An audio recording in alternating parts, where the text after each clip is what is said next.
में चुनाव प्रचार थम गया है। अब इंतजार है तो केवल रिजल्ट का। 4 जून को नतीजे आएंगे तो वहीं अब सभी नेता रिलैक्स मूड में नजर आ रहे हैं। वहीं बात करें प्रधानमंत्री नरेंद्र मोदी की तो वे भी होशियारपुर में अपनी आखिरी रैली को संबोधित करने के बाद सीधा दक्षिणी शोर पहुंचे, जहां पर उन्होंने कन्याकुमारी के प्रसिद्ध विवेकानंद रॉक मेमोरियल में अब ध्यान साधना शुरू कर दी है। आपको जानकारी दे दें कि 45 घंटे की ये योग साधना रहेगी और 1 जून को ये खत्म होगी। इस स्थान का खास महत्व इसलिए भी है क्योंकि देश भर का दौरा करने के बाद स्वामी विवेकानंद ने भी 1892 में इसी स्थान पर ध्यान लगाया था। प्रधानमंत्री नरेंद्र मोदी कन्याकुमारी स्थित विवेकानंद रॉक मेमोरियल में ध्यान मग्न है। ध्यान मंडप के अंदर से पहली झलक सामने आई है, जिसमें पीएम मोदी ध्यान मगन दिख रहे हैं। हेलीकॉप्टर द्वारा तिरुवनंतपुरम से कन्याकुमारी पहुंचे मोदी ने तमिलनाडु गेस्ट हाउस हेलीपैड से मंदिर गए, जहां ध्यान में जाने से पहले उन्होंने प्रसिद्ध भगवती अम्मन मंदिर में पूजा अर्चना भी की, क्योंकि स्वामी विवेकानंद ने भी चट्टान पर ध्यान शुरू करने से पहले यहां प्रार्थना की थी। शॉल और प्रसादम से स्वागत किए जाने के बाद भगवती अम्मन का एक चित्र भी मोदी को भेंट किया गया। प्रधानमंत्री मोदी के इस कार्यक्रम के मद्देनजर कड़ी सुरक्षा सहित सभी इंतजाम पूरे किए गए हैं। पीएम मोदी के ध्यान के दौरान कड़ी निगरानी रखने के लिए करीब 2000 पुलिस कर्मियों और सुरक्षा एजेंसियों को तैनात किया गया है। प्रख्यात हिंदू संत के नाम पर बना ये स्मारक समुद्र के मध्य में स्थित है। ये पहली बार है कि जब प्रधानमंत्री इस स्मारक में ठहरेंगे। ये स्मारक स्वामी विवेकानंद को श्रद्धांजलि स्वरूप बनाया गया है। प्रधानमंत्री ने 2019 के लोकसभा चुनाव में प्रचार समाप्त होने के बाद केदारनाथ गुफा में भी इसी तरह ध्यान लगाया था। पीएम मोदी की यात्रा से पहले सुरक्षा बढ़ा दी गई है।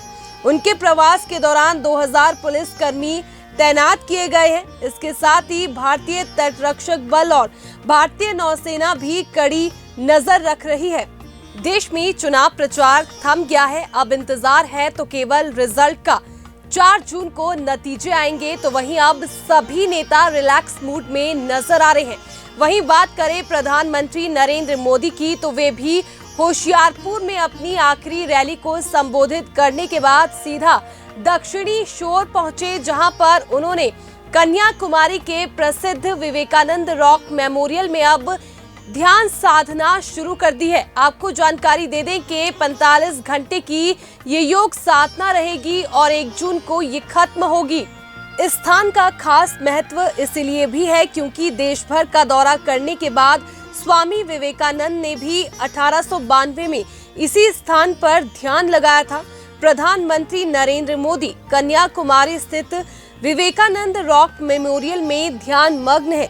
ध्यान मंडप के अंदर से पहली झलक सामने आई है, जिसमें पीएम मोदी ध्यान मगन दिख रहे हैं। हेलीकॉप्टर द्वारा तिरुवनंतपुरम से कन्याकुमारी पहुंचे मोदी ने तमिलनाडु गेस्ट हाउस हेलीपैड से मंदिर गए, जहां ध्यान में जाने से पहले उन्होंने प्रसिद्ध भगवती अम्मन मंदिर में पूजा अर्चना भी की, क्योंकि स्वामी विवेकानंद ने भी चट्टान पर ध्यान शुरू करने से पहले यहां प्रार्थना की थी। शॉल और प्रसादम से स्वागत किए जाने के बाद भगवती अम्मन का एक चित्र भी मोदी को भेंट किया गया। प्रधानमंत्री मोदी के इस कार्यक्रम के मद्देनजर कड़ी सुरक्षा सहित सभी इंतजाम पूरे किए गए हैं। पीएम मोदी के ध्यान के दौरान कड़ी निगरानी रखने के लिए करीब 2000 पुलिस कर्मियों और सुरक्षा एजेंसियों को तैनात किया गया है। प्रख्यात हिंदू संत के नाम पर बना ये स्मारक समुद्र के मध्य में स्थित है। ये पहली बार है कि जब प्रधानमंत्री इस स्मारक में ठहरेंगे। ये स्मारक स्वामी विवेकानंद को श्रद्धांजलि स्वरूप बनाया गया है। प्रधानमंत्री ने 2019 के लोकसभा चुनाव में प्रचार समाप्त होने के बाद केदारनाथ गुफा में भी इसी तरह ध्यान लगाया था। पीएम मोदी की यात्रा से पहले सुरक्षा बढ़ा दी गई है। उनके प्रवास के दौरान 2000 पुलिस कर्मी तैनात किए गए हैं। इसके साथ ही भारतीय तटरक्षक बल और भारतीय नौसेना भी कड़ी नजर रख रही है।